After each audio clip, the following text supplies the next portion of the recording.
ಶಂಕರಾಚಾರ್ಯರ cinema ಎನ್ನುವಂಥದ್ದು ಎಲ್ಲರಿಗೂ ಕೂಡ ಸಂತೋಷವನ್ನು ನೀಡುವಂಥದ್ದು. ಜಗತ್ತಿಗೆ ಗುರುಗಳು ಅಂತಂದರೆ ಶಂಕರಾಚಾರ್ಯರು. ಆಚಾರ್ಯ ಶಂಕರಾಚಾರ್ಯ ಎಂಬುದಾಗಿ ನಮ್ಮ ಸನಾತನ ಪರಂಪರೆ ಹೇಳ್ತದೆ. ಆದ್ದರಿಂದ ಹಿಂದೂ ಧರ್ಮದ ನಾವೆಲ್ಲ ಶಂಕರಾಚಾರ್ಯರ ಅನುಯಾಯಿಗಳು. ಹಾಗಾಗಿ ಶಂಕರಾಚಾರ್ಯ ತತ್ವ ಎನ್ನುವಂಥದ್ದು ಎಲ್ಲರಿಗೂ ಸಹಿತ ಪ್ರಸಾರವಾಗಬೇಕು. ಅವರ ಮುಖ್ಯವಾಗಿರ್ತಕ್ಕಂಥ ಅದ್ವೈತ ಸಿದ್ಧಾಂತ ಎನ್ನುವಂಥದ್ದು ಎಲ್ಲ ಜನರ ಮನಸ್ಸಿಗೆ ಮುಟ್ಟಬೇಕು. ತನ್ಮೂಲಕವಾಗಿ ಅವರು ಜೀವನದಲ್ಲಿ ಅಳವಡಿಸಿಕೊಳ್ಳಬೇಕು. ಅಂತಹ ಒಂದು ಅಮೂಲ್ಯವಾಗಿರ್ತಕ್ಕಂತಹ ಅದ್ವೈತ ವೇದಾಂತದ ಒಂದು ತತ್ವ ಎನ್ನುವಂಥದ್ದು ಈ ಒಂದು ಸಿನಿಮಾದಲ್ಲಿ ತುಂಬ ಚೆನ್ನಾಗಿ ತೋರಿಸಿದ್ದಾರೆ. ಆದ್ದರಿಂದ ನಮಗೆ ನಾವೆಲ್ಲ ವೇದಾಂತ ಓದಿರುವವರು ವಸ್ತುತಃ. ಆದ್ದರಿಂದ ನಮಗೂ ಕೂಡ ಒಂದು ಆವೃತ್ತಿ ಎನ್ನುವಂಥದ್ದು ಆಯಿತು.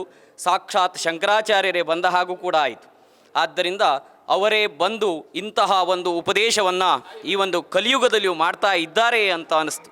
ಆದ್ದರಿಂದ ಆ ನೆಲೆಯಲ್ಲಿ ಇಂತಹ ಒಂದು ಶಂಕರಾಚಾರ್ಯ ಸಿನಿಮಾ ಎನ್ನುವಂಥದ್ದು ಇನ್ನೂ ಹೆಚ್ಚಿನದಾಗಿ ಜನರು ನೋಡಿ ಅಂತಹ ಅದ್ವೈತ ತತ್ವ ವೇದಾಂತದ ತತ್ವಗಳನ್ನು ತಮ್ಮ ಜೀವನದಲ್ಲಿ ಹೆಚ್ಚು ಹೆಚ್ಚು ಅಳವಡಿಸಿಕೊಳ್ಳುವಂತಾಗಲಿ. ಹಾಗೆ ಸಮಾಜ ಎನ್ನುವಂಥದ್ದು ಒಂದು ಸುಸಂಸ್ಕೃತ ಸಮಾಜವಾಗಿ ಪರಿವರ್ತಿತ ಆಗಬೇಕು. ಆ ರೀತಿಯಲ್ಲಿ ಈ ಸಿನಿಮಾ ಎನ್ನುವಂಥದ್ದು ಮಾರ್ಗದರ್ಶನವಾಗಲಿ.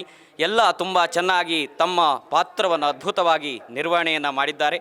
ಆದ್ದರಿಂದ ತುಂಬ ಉತ್ತಮವಾಗಿರ್ತಕ್ಕಂತಹ ನಿರ್ದೇಶನ ಎನ್ನುವಂಥದ್ದು ಆಗಿದೆ. ಹಾಗಾಗಿ ಒಂದು ಗಹನವಾಗಿರ್ತಕ್ಕಂಥ ತತ್ವವನ್ನು ಸುಲಭವಾಗಿ ಜನರಿಗೆ ಮುಟ್ಟಿಸುವಂತಹ ಕಾರ್ಯವೂ ಕೂಡ ಆಗಿದೆ.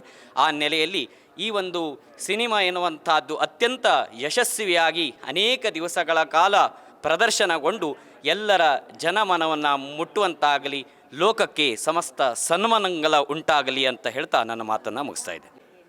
ಸಿನಿಮಾ ಅನ್ನೋದು ಮನುಷ್ಯನಿಗೆ ಒಂದಷ್ಟು ತತ್ವಗಳನ್ನು ಹೇಳಬೇಕು. ನಾವು ಯಾವ ದಿಕ್ಕಿನ ಕಡೆ ಹೋಗ್ತೇವೆ ಅನ್ನೋದನ್ನು ಸಿನಿಮಾ ಹೇಳಬೇಕು.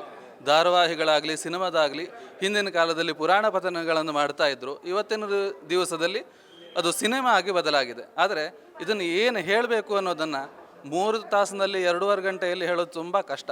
ಆದರೆ ಎಷ್ಟು ಬೇಕೋ ಅಷ್ಟನ್ನು ತುಂಬ ಚೆನ್ನಾಗಿ ಮಾಡಿದ್ದಾರೆ ನಮ್ಮ ಸಿನಿಮಾದಲ್ಲಿ. ಅದರ ಜೊತೆಗೆ ಒಂದಷ್ಟು ಸಂಭಾಷಣೆಗಳೆಲ್ಲ ತುಂಬ ಇಷ್ಟ ಆಗುವಂತಹ ಸಂಭಾಷಣೆಗಳು. ಎಲ್ಲರೂ ಕೂಡ ಆಯಾಯ ಪಾತ್ರಗಳಿಗೆ ಸರಿಯಾದ ಜೀವವನ್ನು ತುಂಬಿದ್ದಾರೆ. ಬಹಳ ಸಂತೋಷ ಆಯಿತು. ಇದನ್ನು ಪ್ರಚಾರ ಮಾಡಬೇಕು ಜನರು, ಹಾಗೂ ಸಾಕಷ್ಟು ಜನರು ನೋಡಬೇಕು.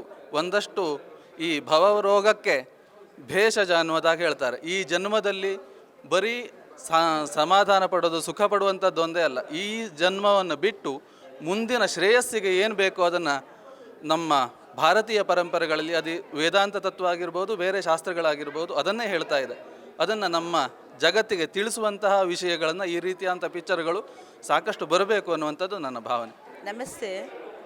ಶ್ರೀಶಂಕರ ಚಿತ್ರದ ವೀಕ್ಷಣೆಗೆ ನಮ್ಮ ಚಿತ್ರದ ಶಂಕರಾಚಾರ್ಯರ ಪಾತ್ರಧಾರಿಯಾದ ಶ್ರೀ ರವೀಂದ್ರ ಭಟ್ರು ನಮಗೆ ಆಹ್ವಾನ ಕೊಟ್ಟರು. ನಾವು ಬಂದ್ವಿ, ಚಿತ್ರ ವೀಕ್ಷಿಸಿದ್ವಿ. ನಾವು ತುಂಬ ಭಾವೋದ್ವೇಗವಾಗಿದ್ದೀವಿ.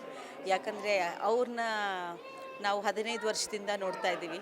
ಅವರು ನಮ್ಮ ಗಣೇಶ ಮತ್ತು ಅನ್ನಪೂರ್ಣೇಶ್ವರಿ ದೇವಸ್ಥಾನದ ಅರ್ಚಕರು. ಅವರು ಬೆಂಗಳೂರಿಗೆ ಬಂದಾಗಿಂದ ನಮಗೆ ಚಿರಪರಿಚಿತರು. ಬಹಳ ಭಕ್ತಿಪೂರ್ವಕವಾಗಿ ದೇವಸ್ಥಾನ ನಡೆಸ್ಕೊಂಡು ಬಂದಿದ್ದಾರೆ.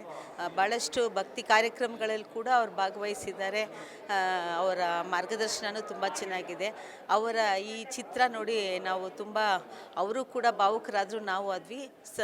ಶಂಕರಾಚಾರ್ಯರ ಬಗ್ಗೆ ಓದಿ ತಿಳ್ಕೊಂಡಿದ್ದೆಷ್ಟು ಅಷ್ಟೇ. ಇವತ್ತು ಶಂಕರಾಚಾರ್ಯರೇ ಕಣ್ಮುಂದೆ ಬಂದಂಗೆ ಆಯಿತು. ಚಿಕ್ಕದಾಗಿ ಚೊಕ್ಕದಾಗಿ ನಮಗೆಲ್ಲ ಅರ್ಥ ಆಗೋ ರೀತಿಯಲ್ಲಿ ಅವರ ಪ್ರವಚನಗಳು, ಅವರ ವೇದಾಂತಗಳನ್ನು ನಮಗೆ ಮನದಟ್ಟನೆ ಮಾಡಿಕೊಟ್ಟಿದ್ದಾರೆ ಈ ಚಿತ್ರದ ಮೂಲಕ. ಈ ಚಿತ್ರ ಪ್ರೊಡ್ಯೂಸ್ ಮಾಡಿದ ಪ್ರೊಡ್ಯೂಸರ್ಗೂ, ಡೈರೆಕ್ಟರ್ಗೂ ಮತ್ತು ಅವರ ಅಭಿಮಾನಿಗಳಿಗೂ ಎಲ್ಲರಿಗೂ ಶ್ರೀ ಶಂಕರಾಚಾರ್ಯರು ಮತ್ತು ಶಿವ ಪಾರ್ವತಿಯವರು ಒಳ್ಳೇದು ಮಾಡಲಿ ಅಂತ ಕೇಳ್ಕೊತೀನಿ. ರವೀಂದ್ರ ಭಟ್ರು ಹೀಗೆ ಅಭಿವೃದ್ಧಿ ಹೊಂದಲಿ, ಅವರಿಗೆ ಇನ್ನೂ ತುಂಬ ಅವಕಾಶಗಳು ಸಿಗಲಿ ಅಂತ ನಾನು ಆ ದೇವರಲ್ಲಿ ಕೇಳ್ಕೊತೀನಿ. ಇವತ್ತು ಆಚಾರ್ಯ ಶ್ರೀಶಂಕರನ ಸಿನಿಮಾ ಇವತ್ತು ನೋಡ್ದು. ಅದರಲ್ಲಿ ರವೀಂದ್ರ ಭಟ್ರು ಶ್ರೀ ಶಂಕರಾಚಾರ್ಯರ ಪಾತ್ರ ಭಾಳ ಸೊಗಸಾಗಿ ಅಭಿನಯಿಸಿದ್ದಾರೆ. ಇಂಥ ಒಂದು ಸಿನಿಮಾ ಇವತ್ತಿನ ಸಮಾಜಕ್ಕೆ ಭಾಳ ಅತ್ಯವಶ್ಯಕವಾದದ್ದು.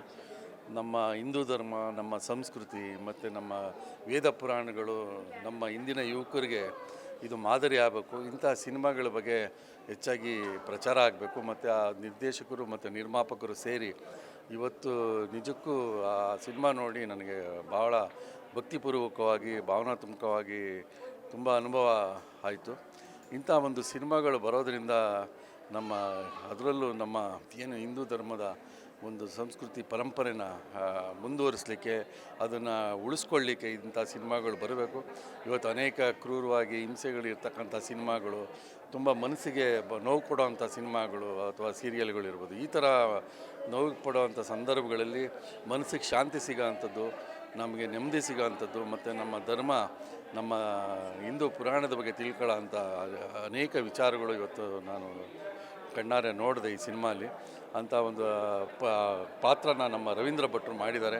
ಶರ್ಮಾ ಅವರು ನಿರ್ದೇಶಕರು, ಇದು ನಿರ್ಮಾಪಕರು ಶರ್ಮಾ ಅವರು ಮತ್ತು ಆ ನಿರ್ದೇಶಕರು ಭಾಳ ಸೊಗಸಾಗಿ ತೆಗೆದಿದ್ದಾರೆ. ಅಲ್ಲಿ ಶಂಕರಾಚಾರ್ಯರು ತಾವು ಪುಣ್ಯ ಸ್ಥಳಗಳಲ್ಲಿ ಎಲ್ಲಿ ಹಿಂದೆ ಅವರ ಓಡಾಡಿರ್ತಕ್ಕಂಥ ಸ್ಥಳಗಳಿದೆಯಲ್ಲ, ಅಲ್ಲಿ ಶೂಟಿಂಗ್ ಮಾಡಿರ್ತಕ್ಕಂಥ ಆ ಸ್ಥಳಗಳು ನಿಜಕ್ಕೂ ಇವತ್ತು ನಾವು ಕಣ್ಣಾರೆ ಕಂಡಂಗಾಯಿತು. ಇವತ್ತು ನಿಜಕ್ಕೂ ನಮಗೆ ಒಂದು ಒಳ್ಳೆಯ ಸಿನಿಮಾ ನೋಡ್ದೋ. ಈ ಸಿನಿಮಾನ ನಾವು ಸಹ ಹೆಚ್ಚಾಗಿ ಅನೇಕ ಜನರಿಗೆ ತಲುಪಿಸ್ಬೇಕು. ತಮ್ಮ ಮಾಧ್ಯಮದವರು ಇದಕ್ಕೆ ಪ್ರಚಾರ ಕೊಟ್ಟರೆ ನಮ್ಮ ಸಮಾಜಕ್ಕೆ ಒಳ್ಳೆಯದಾಗುತ್ತೆ ಅನ್ನೋದು ನನ್ನ ಅನಿಸಿಕೆ. ನಮಸ್ತೆ ಎಲ್ಲರಿಗೂ. ಆ್ಯಕ್ಚುಲಿ ಇವತ್ತು ನಾವು ಶ್ರೀ ಶಂಕರ ಅನ್ನೋ ಒಂದು ಮೂವಿ ನೋಡೋಕ್ಕೆ ಬಂದಿದ್ವಿ. ಆ್ಯಕ್ಚುಲಿ ಶಂಕರಾಚಾರ್ಯರು ಪೂರಾ ಭಾರತದಲ್ಲಿ ಏನೇನು ಮಾಡಿದ್ರು ಅದನ್ನು ಏನೋ ಕೇಂದ್ರೀಕೃತ ಮಾಡಿಕೊಂಡು ಒಂದು 3 hour ಆಗಿ ಮೂವಿ ತೋರಿಸೋದು ತುಂಬ ಕಷ್ಟ ಇದೆ. But it's a great job from the director. Right from the star cast ಅವರು ಚೂಸ್ ಮಾಡಿರುವಂಥ ಕ್ಯಾರೆಕ್ಟರ್ಸ್, ಯಾರ್ಯಾರ ಮುಖ್ಯ ಲಕ್ಷಣಗಳಿಗೆ ಯಾರ್ಯಾವ ಪಾತ್ರಗಳನ್ನ ಸೇರಿಸಬೇಕು ಏನು ಅನ್ನೋದನ್ನು. ಸೊ ಮೂವಿ ವಿಷಯವಾಗಿ ಮಾತಾಡೋದಾದರೆ it's a really very very interesting movie. And most importantly ಆಚಾರ್ಯರಾಗಿ ಅವ್ರು ಮಾಡಿದಂಥ ಎಲ್ಲ ಕಾರ್ಯಗಳನ್ನ ಎಲ್ಲ ಸಂಪೂರ್ಣವಾಗಿ ತಿಳ್ಕೊಬೇಕಾಗಿರೋ ಇಂಟ್ರೆಸ್ಟ್ ಇದ್ದವರು ತಿಳ್ಕೊತಾರೆ. But at least to start with ಖಂಡಿತ ಬಂದು ಮೂವಿ ನೋಡಿ, come and see the movie. You can understand ಯಾವ ಎಲ್ಲಿಂದ ಆಯಿತು ಹೇಗಾಯಿತು ಅಂತ. ಆ್ಯಂಡ್ ಅಹಂ ಬ್ರಹ್ಮಾಸ್ಮಿ ಅನ್ನೋದನ್ನ ಅವರು ಯಾವ ಅದ್ವೈತ ಫಿಲಾಸಫಿ ಇಟ್ಕೊಂಡು ಅವ್ರು ಮಾಡಿದ್ರೋ ಅದನ್ನು ಅರ್ಥ ಮಾಡ್ಕೊಳ್ಳೋದಕ್ಕೆ ಒಂದು ಸ್ಟಾರ್ಟ್ ಬೇಕು. So for the start please come and watch the movie. Thank you. ಬಹಳ ಸ್ಫೂರ್ತಿಯಾಗಿದೆ. ನನ್ನ ಉದ್ದೇಶ ಏನಂದರೆ ಇಂಥ ಸಿನಿಮಾಗಳನ್ನ ನಮ್ಮ ಯುವಜನತೆ, ಸನಾತನ ಹಿಂದೂ ಧರ್ಮನ ಇದು ಮಾಡೋರು, ಯುವ ಜನರು ಯಥೇಚ್ಛವಾಗಿ ಬಂದು ಸಿನಿಮಾನ ನೋಡಿ ಇದಕ್ಕೆ ಒಂದು ಪ್ರೋತ್ಸಾಹ ಕೊಡಬೇಕು ಅಂತ ಹೇಳಿ ಈ ಕಳಕಳಿಯಾಗಿ ಕೇಳ್ಕೊತಿದ್ವಿ. ಇದರಲ್ಲಿ ಮಾಡಿರೋ ಎಲ್ಲ ಕಲಾವಿದರು ತುಂಬ ಚೆನ್ನಾಗಿ ಮಾಡಿದ್ದಾರೆ. ನಮಗೆ ಶಂಕರಾಚಾರ್ಯರನ್ನೇ ನೋಡಿದಷ್ಟು ಒಂದು ಅನುಭೂತಿ ಆಯಿತು. ಹೀಗೆ ಸದಾ ಇಂಥ ಸಿನಿಮಾಗಳು ಬರ್ತಾ ಇರಲಿ. ನಿರ್ದೇಶಕರಿಗೆ ಹಾಗೆ ನಮ್ಮ ಈ ಪ್ರೊಡ್ಯೂಸರ್ ಅವ್ರಿಗೆ ನಮ್ಮ ಒಂದು ವಂದನೆಗಳು. Thank you.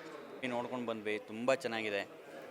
ಶಂಕರಾಚಾರ್ಯರ ಬಗ್ಗೆ ನಮಗೆ ಎಷ್ಟು ಗೊತ್ತಿತ್ತು ಅಂತ ಈಗ ಗೊತ್ತಾಗ್ತಾ ಇದೆ. ನಮಗೆ ನಿಜವಾಗ್ಲೂ ತುಂಬ ಸುಂದರವಾಗಿ ಮೂಡಿಬಂದಿದೆ. ಆಚಾರ್ಯ ಶಂಕರರ ಬಗ್ಗೆ ಅಥವಾ ಶಂಕರಾಚಾರ್ಯರ ಬಗ್ಗೆ ನಮಗೆ ಏನೂ ಗೊತ್ತಿರಲಿಲ್ಲ. ನಾವೀಗ ಅದ್ರ ಬಗ್ಗೆ ಸ್ವಲ್ಪ ಮಟ್ಟಿಗೆ ತಿಳಿದುಕೊಂಡಿದ್ದೀವಿ.